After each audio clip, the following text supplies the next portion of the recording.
Coming up on Access Tech Live. ChatGPT is getting a memory. The state of cybersecurity in Canada. And tech expert Marc joins us with tips to stay safe online. This is Access Tech Live with Stephen Scott and Marc Aflalo. The latest in tech and accessibility every week. Follow us now and get involved at Access Tech Live.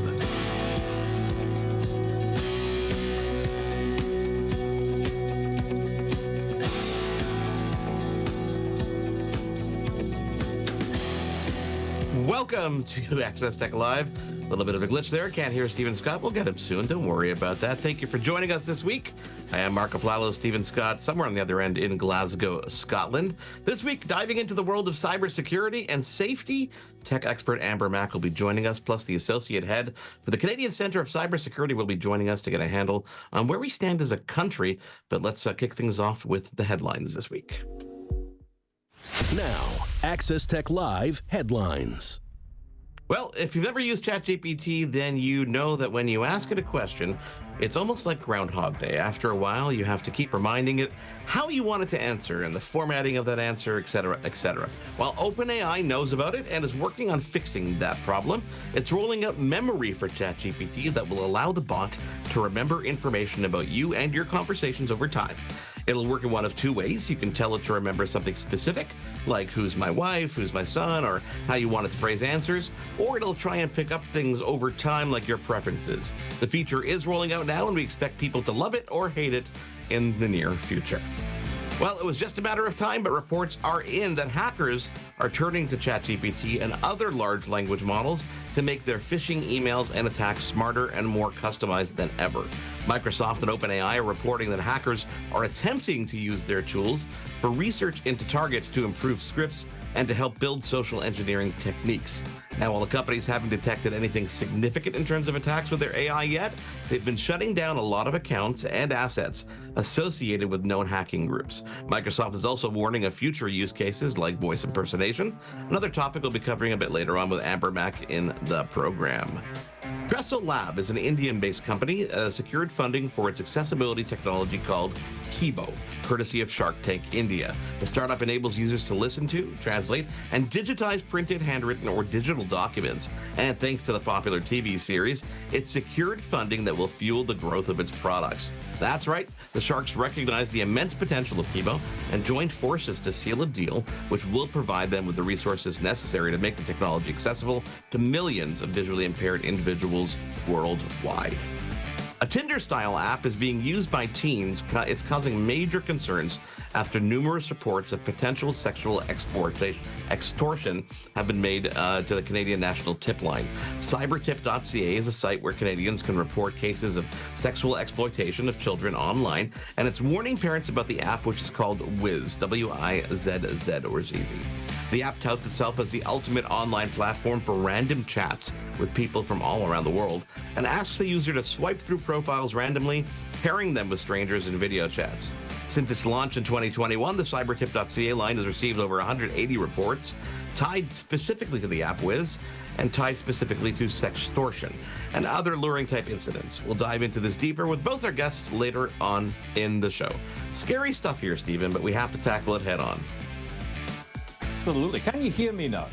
I can hear you now. It's like you are a distant voice in my head, but now you are back. Welcome back, Stephen. It's the great irony of doing a technology show live. And guess what? Technology breaks. How typical is that? It's lovely to be with you this week, Marc. I hope you're having a wonderful week so far. Mine is going great. Yes, clearly it's going awesome. And you know what? You at home, if you want to get involved, every week we throw out a question. And this week's question, Stephen, is have you ever been a victim of an online scam? Have you ever been a victim of an online scam? I have nearly been. Yeah, I've always got these emails that you get. You know those emails, then it says, oh, just, open this link and sign in with your bank details. And they're getting so clever these days. That's the problem. They're getting so smart that it's getting to the point where you're starting to worry that, is this really the bank that's contacting me? Of course, you've got to be so careful nowadays. Yeah, but you were telling me a story where your screen reader has actually saved you a couple times because it reads through all the links and everything. So you actually have a little bit of head up on other people because you can actually hear the link read out loud. You don't have to really look for it. Yeah, so, for example, let's say it's a link from apple.com. The screen reader might notice that the L in Apple is maybe an I. So it might say appy.com, and you think, hang on a minute, something's not quite right there. So, that's one time that being blind is actually quite useful. You can get ahead of some of the scams a little bit earlier, which is good. Yeah. I mean, they are getting really smart. I'm getting text messages that are telling me that my phone number has been updated for my online profile on this bank or that bank. I think the trick at the end of the day, and something we're going to hope that you take away from this week's show, is just be very cautious, be vigilant about it. If you suspect anything, then just don't click. Don't click on anything, okay? Just don't click on anything for the rest of your life. And always call whoever it is, if it's a bank or it's something that you're actually associated with, because that's the thing, they get smart now. So, for example, it could be RBC or something you might get a text from, and you think, hang on a minute, that is my bank. Just be very careful and always call the bank on the number and ask them if they've contacted you. And more often than not, they will tell you, no, we haven't. Yeah, no, I've gotten calls where people say, can you just let us know your address again? I'm like, wait a second, shouldn't you have that on file? Yeah, that seems a little bit suspicious. So let us know. Have you ever been a victim of an online scam? That's a question we're going to ask throughout the show today, and we're going to get to your answers a bit later on. If you want to connect with us on all our platforms, it is at Access Tech Live. Our email address is always there for you, feedback@accesstechlive.com, and you can get involved. Stephen, coming up when we come back, she's a tech expert, award-winning podcaster, a best-selling author, and she's a mom. Amber Mack joins us next here on Access Tech Live. There's more Access Tech Live to come. Get involved and have your say at Access Tech Live on social media. We'll be right back. The latest in tech and accessibility. This is Access Tech Live with Stephen Scott and Marc Aflalo. And we're back on Access Tech Live. Now, Marc, before this big football game this past weekend, Taylor Swift was in the news, but not for any celebratory reasons. No, Stephen, a couple of weeks back, we found out that a whole bunch of Taylor Swift deepfakes, where they put her head on the body of something that she probably didn't want to be part of, was circulating online. And later we found out that it was actually the result of a challenge from the cybergroup 4chan. So that got us thinking about AI, and while we try to spin the positive sometimes, you got to focus on the negatives, more so for our protection, I think. And while AI isn't in the Terminator mode taking over the world, we definitely have to think about safeguarding it. So, Stephen, joining us right now is Amber Mack. She's an award-winning podcaster, a best-selling author, the co-host of The Feed on SiriusXM. She's a mother, and she's an all-around tech expert. Amber, thank you for taking the time to join us this week. Thanks so much for having me. Now, Amber, the day after I emailed you, your newsletter came out, and it was on the exact same topic. So I think that, worlds were definitely on the same wavelengths. So here's the softest question I could possibly start an interview off with, which is, what is your take on some of this AI seediness and how on earth we're going to combat this? And when I say we, I mean the collective we, the world, the governments, the people, the everybody that's involved here. Well, I think for all of us who have been on the internet for a really long time, we know that there has always been a dark side to internet technologies and internet communities. That has always existed. But I think what's different in 2024 in terms of AI is that the threat of deepfakes, both with audio and video, is targeting everyday citizens, including young people. So I think the concern really is that, first of all, as a parent, I'm worried about the next generation being targets of deepfake content. And secondly, I'm not entirely convinced that we have the right leaders in place in both big tech as well as in government to really guide us safely down this path. So it's really creating a perfect storm when the lives of young people, and especially young girls and women, are truly at risk. Now, stories came out just last week about Meta and likely others as well to start identifying images that are AI generated. I guess that's an interesting start to this, but the question is, Amber, is it enough, and is it even helpful? Well, I think when we see some of these big tech companies trying to make moves to allow us to move into this world of artificial intelligence with more transparency, it is always a good thing. But I think it's also fair to say that those of us who understand tech really know that, yes, you can perhaps, identify images that are manipulated online, but it's easy enough for someone to take screenshots and for those images to spread around the internet. So it's not really foolproof. foolproof in terms of that level of protection that people really need. It reminds me a little bit of the days where we would talk about disappearing social media, like, oh, you send a message and then it disappears and no one can see it. Well, we all know that, that could be screenshotted, and it was easy to do so. So I think, again, these big tech companies are trying to keep up with these changes, but I think it's just kind of a drop in the bucket in terms of some of the things that they're offering to do, when really at the end of the day, I think what we need, especially from those big tech companies, is more human moderators, more customer service channels, places that we can go when we have legitimate complaints about some of these deepfake videos and audio files that are impacting our lives. Amber, you talked about not having necessarily the right leaders in place, and I think that goes for some of the companies, the big tech companies, some of the government as well. What do you think it takes for that individual or the right people to be in place? What criteria do we need to have in place there? Well, I think it's fair to say that when we look at some of the social media companies that are running these online spaces around the world, there's not a lot of diversity among those leaders. I think we can kind of start there. So I think when you don't have diversity among some of those leaders in the social media space, what you get from them is a very narrow view of what experiences are like online. Those views often differ from what many of us are experiencing day to day. So that's, I think, first and foremost.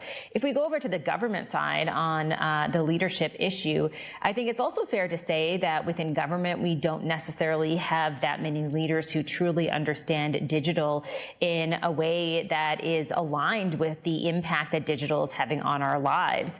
And again, this creates an environment where I think the average person is left out there kind of living in the Wild West, unsure of what protections do exist and what avenues to follow if in fact they experience or encounter something online that is detrimental to their experience. I want to pick up on something you said earlier, Amber, about the disappearing messages. I think back to Snapchat, and of course WhatsApp as well has that functionality.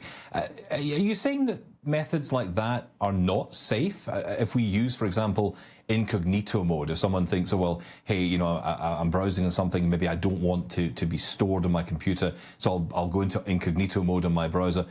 Is that not working? Does it matter if we use those features? Is the data still presenting itself to these companies? So really, we're not making ourselves any safer by using those features. I think it's good when people take precautions, and I would call them precautions. So I think it's good when you use some of the tools that do exist to further protect your experiences online. At the same time, I think people should understand that there is no safe experience online in terms of your data. If you don't want your privacy to potentially be impacted, you probably shouldn't be online at all. That's not realistic for most people, but I would never tell someone that, hey, you know what, if you use incognito mode or if you use disappearing messages, you're 100% safe and no one can ever see those messages. All of us who understand the tech world get that, there's always workarounds in terms of your information being shared. So I don't want to discourage people from using the layers of protection that do exist in the digital space, but I do want people to be aware that, it's never 100% safe in terms of our online experiences. And when we approach these online experiences with that viewpoint, I think we start to better understand some of the risks that do exist. I think about our smart speakers as well, and there's always that question that comes up: are they listening? Are they aware of what I'm saying? What's your take on this from your understanding? Because there are people who will say, well, I don't go online, I don't search that much, I don't spend a lot of time, using websites that are nefarious or doing anything dodgy, but when I go on to Facebook or I go on to Twitter, an ad will pop up about something I was just either thinking about or I've been talking to a friend about. I think it's really important for people to weigh the benefits versus the risks with all technology. So, I speak a lot across the country about emerging technologies, and I talk about smart speakers a lot. And I often get that reply that, oh my gosh, I would never have a smart speaker because it's listening. Well, guess what? That's actually how it works. It has to listen to you. So that's how the technology is designed. So when you prompt it to kind of wake up, it is listening to what you're saying, and then it responds. phones. And so that's just how it works. But there are so many instances in terms of accessibility where voice assistants are hugely beneficial, even to seniors, for example. I think of my father-in-law. He had a fall a couple of years ago, and he used a smart speaker to call his daughter, and he was not near a phone, and essentially that allowed him to have this vehicle to be able to get in touch with a loved one, and then the ambulance came. So the benefits in that situation really outweighed the risk. Was he worried, living alone, that the speaker was listening to him? Well, not really. He wasn't talking to anyone. So we have to be intelligent about how these benefits outweigh the risks, and accept that there's always risk to anything. Just like when I drive on the 401 in downtown Toronto, there are really big risks to that, but sometimes I have to get to where I'm going. Amber, what do you think we can do about some of the inequality when it comes to access to just digital access? I mean, you think about the accessibility community, and the fact of the matter is, when you look at the numbers, that not everybody has equal access to devices or the skills in which they need to even identify the things that can keep them safe. Are there things we can do other than having conversations like this? Well, I think when we talk about access to technology, there are a number of issues. And so it's kind of like peeling back an onion, right? And the issues include things like access to the internet. We know there are still lots of communities across the country that don't have adequate access to the internet, and that creates a digital inequality. I mean, that's something that, we would all like to see fixed in the very soon future.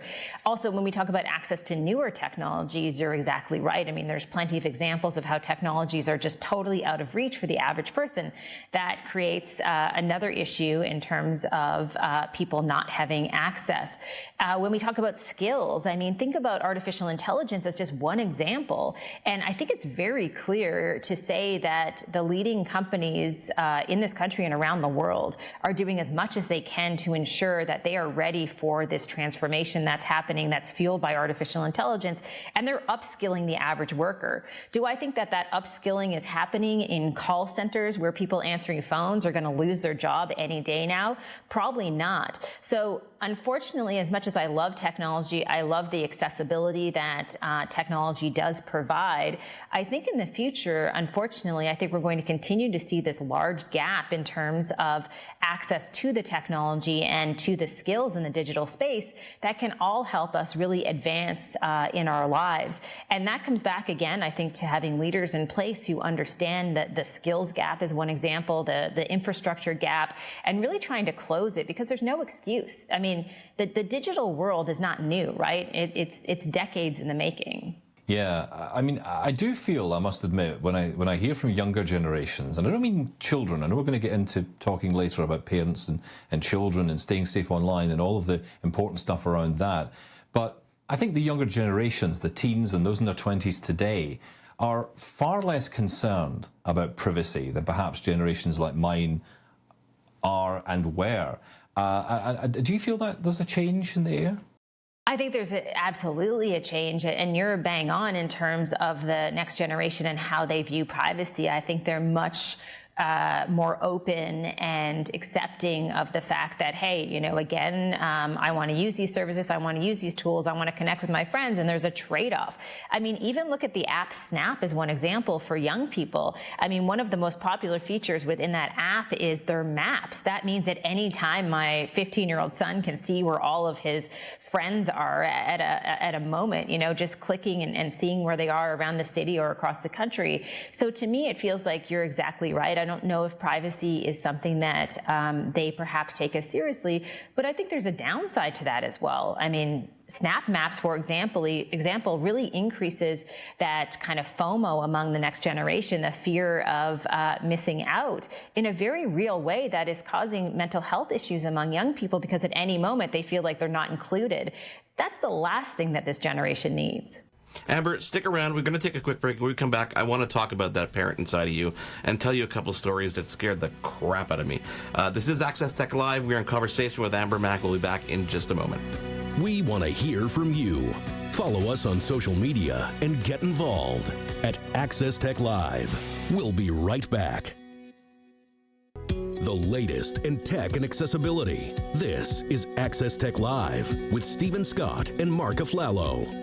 We're back on Access Tech Live. Amber Mack is back with us again. Now, Amber, you co-wrote the Amazon bestseller, by the way, Outsmarting Your Kids Online, which is a perfect segue into a conversation I wanted to have, which is our kids. You're a parent. I'm a parent.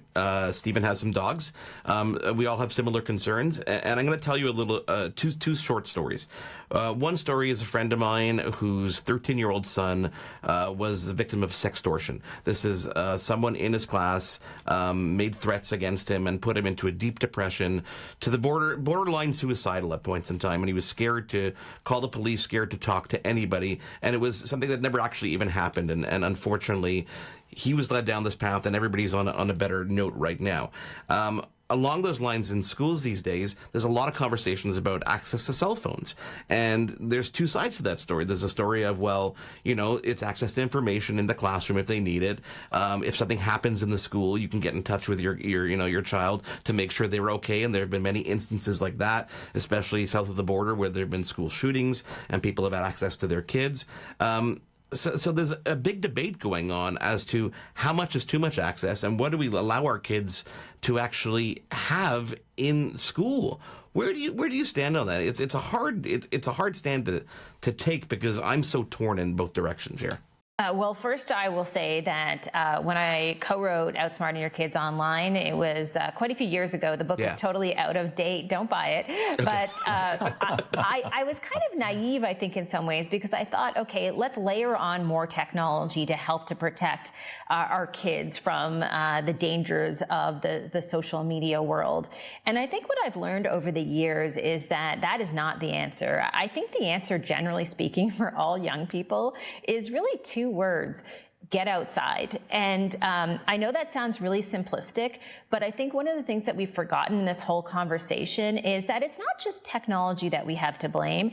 It's that kids are sitting inside for 8 hours a day, then they're going home, and then they're on their screens. They're not getting any physical exercise necessarily. They're not necessarily connecting with nature, all these things that we know are really good for your mental health. And so I would say to that question about whether or not we have too much technology in the classroom, I think the answer is absolutely yes, but I would add to it, and I'm certainly not a health expert, but I would encourage people who are deciding on curriculum to include movement, include outdoor activities for kids, include other opportunities to get away from that technology. And I think we'll see that we would have happier kids in the long run. So I think all of us really have an unhealthy relationship in many ways with technology, and we could all benefit from less technology in our lives. I don't think you're going to be able to solve this problem with saying, hey, no phones in the classroom, because the kids are on computers with many of their courses, right? They know how to get text messages on those computers. They know how to bypass security layers that have been built in. But I think that's not the answer. I think the answer is, hey, do we need to rethink education? And do we need to rethink it in a way where we recognize that, hey, nobody benefits from sitting all day, including adults, and maybe we just have to do things differently. I love that you say including adults, because I'm victim of that. I'm guilty of that. Sorry. It's an interesting challenge. My son is autistic, and he socializes electronically. That's how he socializes with his friends, and he has trouble face to face, which is an interesting challenge, because we're constantly balancing the how much is too much versus, oh, but he's playing with a friend that he wouldn't be playing with otherwise. So we try to do that in our house, but it is definitely challenging. I think everybody has a unique situation as well. On the classroom side of things, I mean, there was a story I heard last week of a girl who was singing in class as a presentation, and someone filmed it, and it was out as a meme about 5 minutes later. So it's a tough balance, and I can't imagine, in the education system that I know the conversation's happening now. What are your as a parent, what do you do to try and encourage, your child to get outside and be off technology? How do you balance that? Well, I think everybody wants to kind of have this magical formula for this answer to how much technology is the right amount of technology. And the one thing that I did learn when we were writing this book, and I've been researching technology when it comes to how young people are using it, is that there's a real difference between creation versus consumption.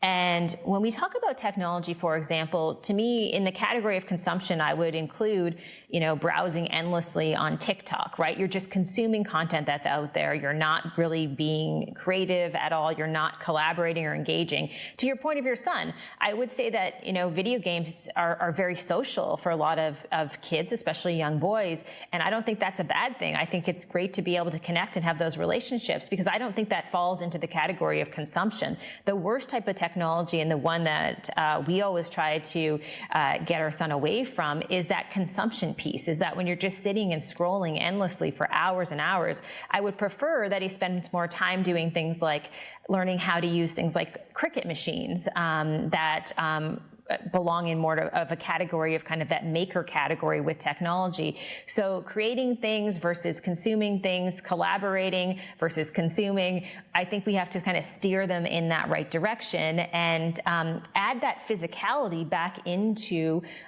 their day if you can, and if that can be part of how they learn. I often get the impression there are two types of parents in this arena. There's the parents like yourselves, like you two, who are very keen to get your kids out there and do things and, have a healthy relationship with technology, and maybe sometimes struggle with that. But then there's other parents who will gladly give their child an iPad or an iPhone and say, off you go, leave me in peace. At which point do these parents not realize that if you're going to take the time to bring a child into the world, you've kind of got to look after him or her?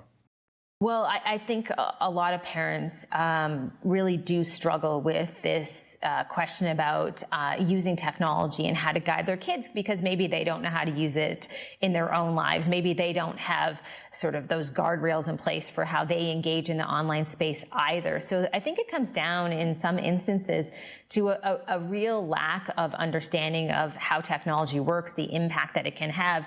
And also, I do believe that there's a little bit of a misconception from a lot of parents as far as how the platforms and the tools their kids are using, how those are protecting those kids. I will say first and foremost that a lot of these tech companies don't necessarily put kids first when they're designing some of this technology. So that's a growing issue. I don't really want to be hugely judgmental, because I think there are those parents, like the single parents who, maybe they're out working and their kid has nothing to do but kind of watch the iPad, and it's a harder ask for them to be that digital guide. But at the same time, I think that all of the research points in the same direction. More screen time, more mental health issues, and kids already are facing an overwhelming number of issues with their mental health, especially coming out of the pandemic. Yeah. I'll tell you a quick story, Stephen. Before I was a parent, I remember having some friends over who had two kids at the time, and we were at the dinner table, and one of their kids was being rowdy, so they handed the kid an iPad or a game. And I remember being very judgmental at the time, going, "How can you do that?" Fast forward to when you're a parent and you're in a restaurant and your kids are just not. They're not behaving. And sometimes, there's the easy way out, and the easy way out just makes it a calm situation for everybody. So it's very easy to judge, and I'm not saying that, in a mean way, Stephen, but it's easy to judge before you're in that situation, which is why you talk about the single parent, Amber, and it's a perfect situation. You have to really look at these things case by case, Stephen. Oh, absolutely, yeah. But I think it's also a responsibility of parents to look after the child they bring into the world. So, I think there's a very much so a responsibility here. And on that point of responsibility, Amber, I want to ask you about the responsibility of parents to understand the types of safety nets that the devices that they give their children have. Because often parents, certainly ones I've spoken to in the past, I don't have a clue, I just give them the device and, they figure it out. That's not good enough. Parents need to take responsibility there too, right? They have to actually take the time to look into what restrictions perhaps maybe need to be put onto devices. I think one of the best things that parents can do is that they should use the same tools that their kids are using. They should play a little Fortnite. They should jump onto TikTok. They should download Snapchat. They should start to understand how those tools work. Yeah. I think it gives you an insight, to your point, into the experience that your kids are having online when you fully understand the tools that they're using. And you can kind of you can nudge them in the right direction, right? To your point, where all of a sudden, if you say to a young person, okay, just take the iPad, do whatever you want. Parents have this tendency sometimes, if they don't understand the digital space, to kind of throw up their arms and say, hey, it's complicated. I don't get it. My kid is more tech savvy. I don't know what they're doing. Oh my goodness. And they don't understand the full risks that exist. That was probably one of the most troubling things that I've seen over the years. The kids who tended to get into the most trouble online tended to have parents who really didn't even understand that there were real threats in the online space. And that disconnect, I think, creates sort of this divide where it's almost impossible to guide your child if you have no sense of the path they're going down, versus in the physical world, we know our neighborhoods, we know what streets are safe, we tell our kids where to go, how to cross the street, how to ask for help. We tend to guide them, but I think you're right. There are probably too many parents who've just said, hey, you know what, I don't know what you're doing, I'm not going to get involved, but let's face it, as we're talking about today, the risks are very real. Couldn't have said that better, Amber. I actually encourage parents, as you do, to try those apps and actually use the opportunity. If your child knows more than you, let them teach you. It's a good bonding moment too. It's a good way to kind of separate them off the computer in that consumption mode and let them be a little bit more, empower them to teach a bit. And any final tips or tricks that you use with your son to keep him safe online? Any things that you can, or you look out to in the future you're kind of worried about? Well, I think that you actually presented probably the best tip that there is, which is ask your child to teach you. Ask your child questions. Ask them to send you the TikTok videos that they think are funny so that you can post them on your Facebook account or Instagram account. Try to build a relationship where technology really is that thread that can kind of bring all of you together. I think that's the best tip.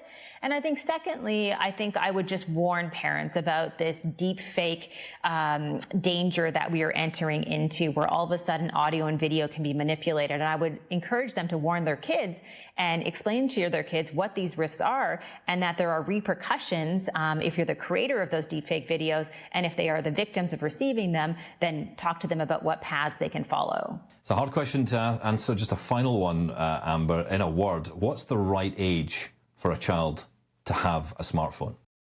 Oh, God. My answer is none. Amber, Mac, thank it's you. never a perfect answer. Thank you so much for coming on. It's been really interesting talking to you. Thank you so much for coming on to the show. Tell people how they can follow you, find out more about what you're doing. You can follow me at ambermac.com. I do a newsletter each Tuesday that's totally free at ambermac.com/newsletter. And it is a great newsletter. Coming up, how to prevent cyber attacks in the country. Well, our next guest is the associate head of the Canadian Centre for Cybersecurity, and we'll dive in. Stick around. We want to hear from you. Follow us on social media and get involved at Access Tech Live. We'll be right back. Now, back to Access Tech Live, the latest in tech and accessibility with Stephen Scott and Marc Aflalo.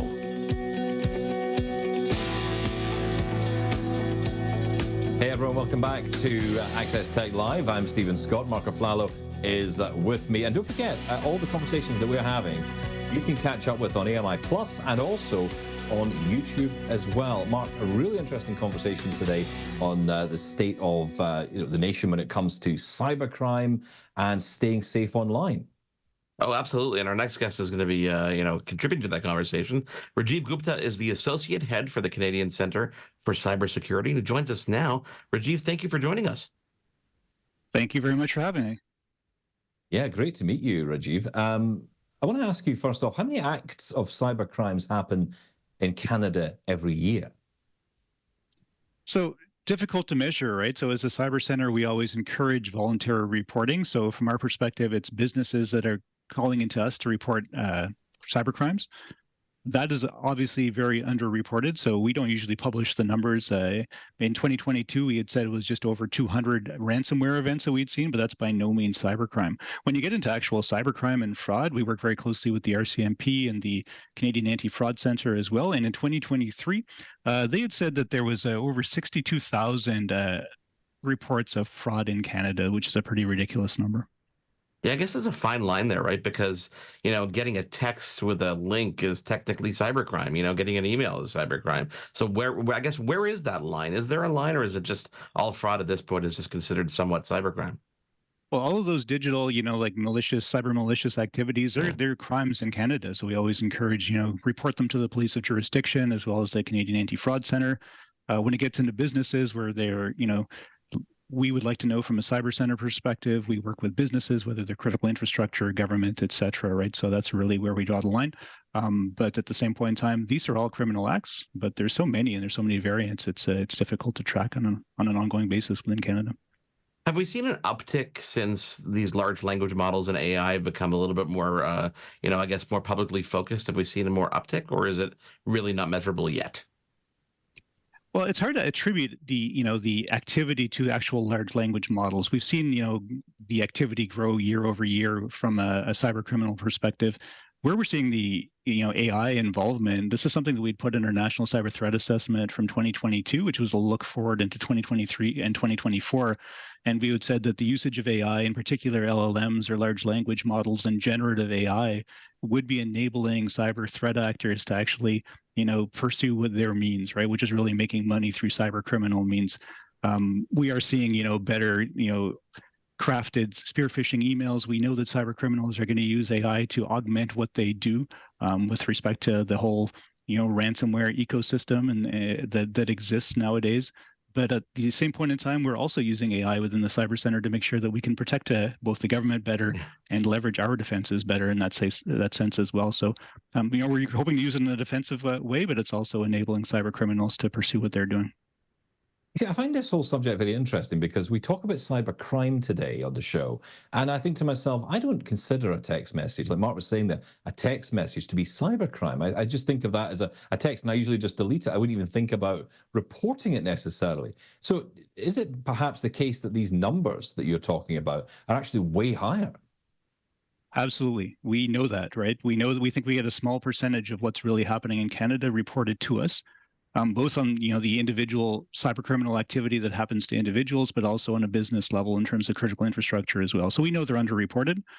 We want people to report. The more we know about the landscape, the more we can actually put out the right advice and guidance. The more government can actually make solid policy decisions and really recognize the scope of the problem. Very important to report as well. But then, we have put programs in place. When you think of, like you just mentioned, the text message. So within Canada, we're working with telcos on a program where you can actually forward the text message to 7726. And if it's a malicious message, then we'll work jointly with the telecom providers to take down those websites, to make sure those malicious links, to make sure they don't impact other Canadians. That is excellent. That's a fantastic service to be aware of. And of course, a great way for people to report it, which helps give you a bigger picture of what's actually going on. That is fantastic. It might be an obvious answer to this, maybe not, but is there a particular segment of the population that's more susceptible to acting on messages or emails that they get? Perhaps, the obvious answer to this might be older people, but what's your take on that? What's your data on that? I would say that we would hesitate to say that there's any segment that's not targeted, right? So we would say that the threat is there for everyone. Different people will be more susceptible to clicking on different things, and the threat actors know that, and they'll target their types of lures or the types of intent behind their messaging to actually attract that demographic to click on the messages. So we always say, be skeptical of the information you receive in a healthy way. You have to be discerning of the messages you receive, question whether it's, a real message, whether it's coming from a legit source, and use whatever context you have to make sure that you're, double checking before you're clicking on any of these things. I'm very aware of phishing. I'm very aware of the text scams that are out there. So I do my best to report, but I didn't think I was in the minority of people when I try to report it. That text number again, was it 7727 you said? You can just forward the text. 7726. That's brilliant, because I was actually looking just the other day. It was during the Super Bowl. I got a message that said, your phone number has been updated in your RBC profile. Click here to verify it. And, I knew it from the start. Obviously I wouldn't get a text message like this, but they're just getting smarter. They're just getting smarter and more creative, and guaranteed when I clicked that link, it would look really, really close to that RBC website when they tried to get my username and password. Other than phishing, though, what other forms of attacks should we be on the lookout for that we may not be programmed to yet really just see? Well, I would say that phishing is a big part of it, but really phishing takes different forms as well. So sometimes it's just getting that message that makes you click on the link. Another very common way that threat actors get access to accounts and other sensitive information is really by people giving up their credentials, right? So their usernames and passwords. So you have to be very careful in terms of where you're entering your username and password, how those are being collected, making sure they're at legitimate sites. And often a phishing email will have a link to a site that actually, encourages you to give up your username and password or other sensitive information. And then that information is resold on the dark web so that other cyber criminals can use your username and password for whatever they are going to do. If it's a password for an individual, it could be selling that account online. If it's a password that gives access to an organization, then that could actually just be creating access to another ransomware group that they'd also sell online through the dark web, and that just gives another cyber criminal group the ability to go and ransomware an organization. So I guess at the most basic level, it's protecting your identity and your password, and being careful about how you actually use those credentials. And they're really fast. Like, I've heard stories where you type in that username and password, and within minutes they're already compromising your account. So don't suspect that just because you clicked on it that you shouldn't act like, oh, nothing's going to happen to me. These are things that you got to be very aware of, and I think that's important. Stephen? Yeah, I agree. And I think, there is another side to this, though, I think that's important.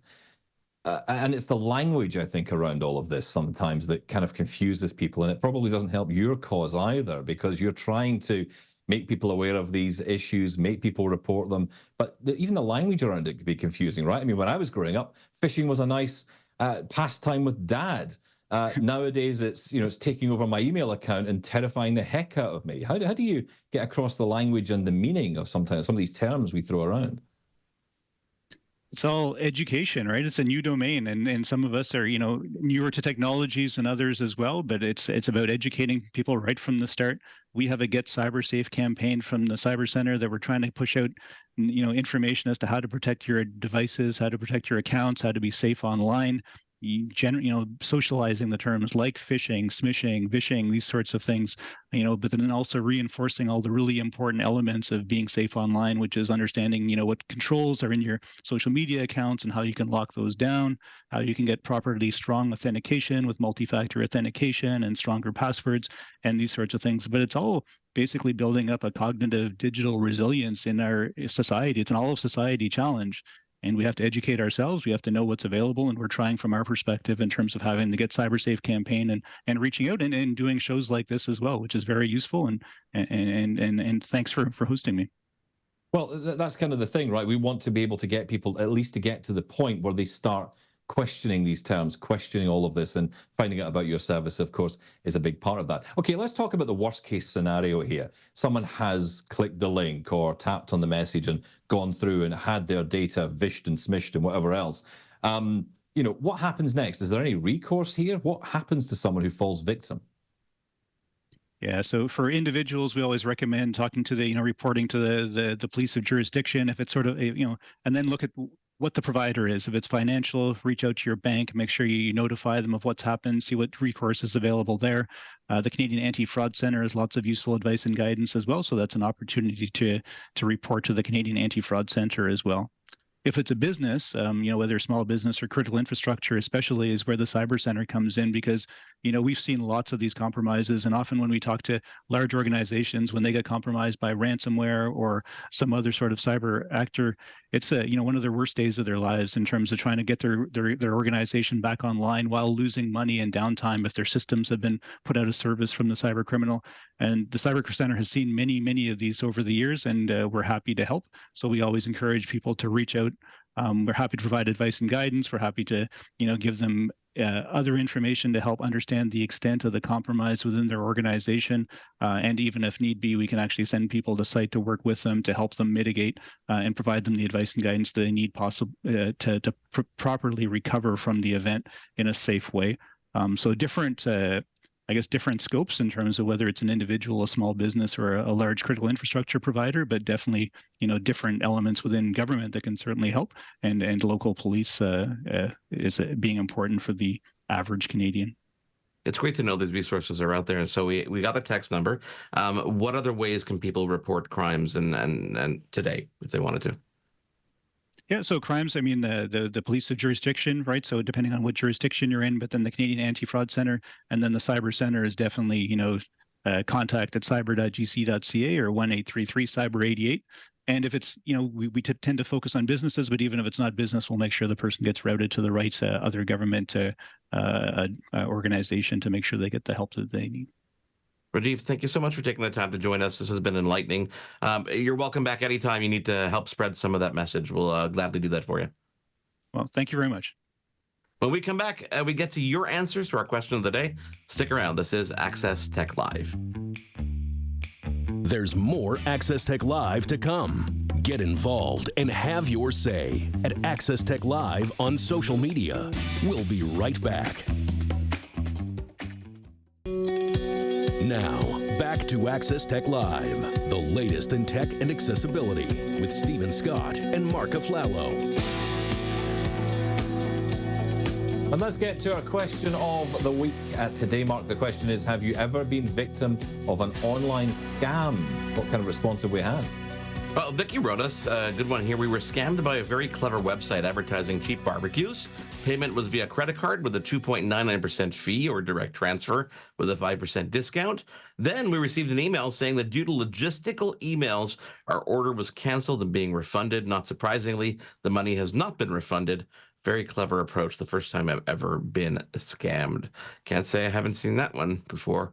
Yep. James wrote, I was contacted by phone. The perpetrator was able to convince me that he was working for Telstra and that my internet, my IP address was compromised. I was able to help him by sending money overseas. This trap would catch the hackers. We would deposit money into my savings account. I would then use that money to send overseas via MoneyGram at the local 7-Eleven store. It was important that I did no internet banking during this time for security reasons. I did this several times until I became suspicious and checked my bank balances. He'd been getting cash advances on my credit card and depositing money into my savings account. I immediately reported it to the bank. That's like, my fear, Stephen. It's like, that's what I try to teach my kids. And the last one here comes from Ellis, who says, the scammers called my mother-in-law's phone advising that they were from Revenue Canada and that she owed $4,000 tax debt. My mother-in-law was very worried as they were threatening her, saying the police were coming to arrest her. She purchased $3,000 iTunes gift cards, $500 Google Play, and $500 in Steam cards. And then they sent a WhatsApp message requesting her to send photos of the cards, which she did. Then, of course, requested more money and more cards, to which she declined and contacted family.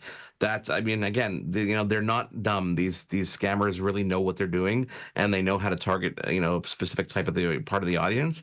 And they throw things out and hope it sticks. If they send 1 million of these out and even 1% come back, they've won. And that's what we're trying to stop, is them winning at all. Yeah, Stephen, next week. But it's so important that we talk about it, though, right? We've got to talk about these things. You're absolutely right. We're going to Vienna next week. We're going to be at the Zero Project Conference in Vienna, Austria, in person. You, myself, Sean Priest, a bunch of people from AMI, 2 live shows, Wednesday and Thursday, noon Eastern. It's going to be a lot of fun. You were there last year. What was the ambiance like? It's an incredible event and a great opportunity to learn about what goes on outside of the bubble of Canada, the US, the UK, Australia. It's nice to talk about countries that are doing amazing stuff for disabled people across India, across Africa. We often hear negative stories out of these countries. It is great to hear positive stories, especially around disability, and that is exactly what the Zero Project is all about. The conference is all about rewarding those people doing great things. So lots of great stories to come on our next 2 special episodes of Access Tech Live. And we'll be there for Double Tap as well, for those fans of that. So you can absolutely check us out here on AMI TV and, of course, on AMI Plus, YouTube, and on AMI Audio. We're simulcasting on there as well. So you can check us out everywhere. We're taking over. We're taking over. When do you get in? You get in Tuesday. So we're going to be all primed and ready for next Wednesday.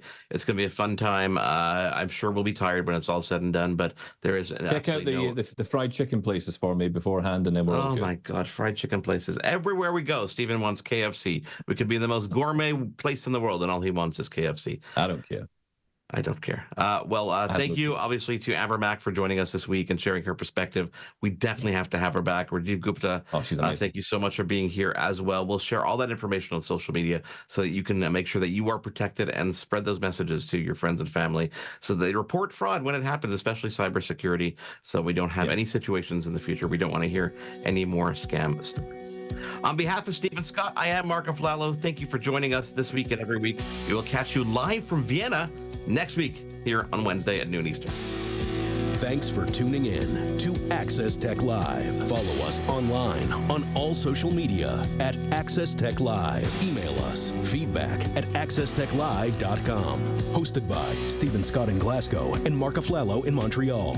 Written by Stephen Scott and Marc Aflalo. Producer, Marc Aflalo.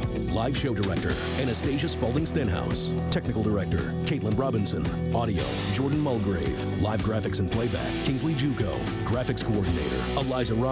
Integrated Described Video Specialist, M. Williams. Supervising producer, Michelle Dudas. Produced in collaboration with Aflalo Communications, Inc. and Double Tap Productions. Copyright 2024, Accessible Media, Inc. An AMI original production.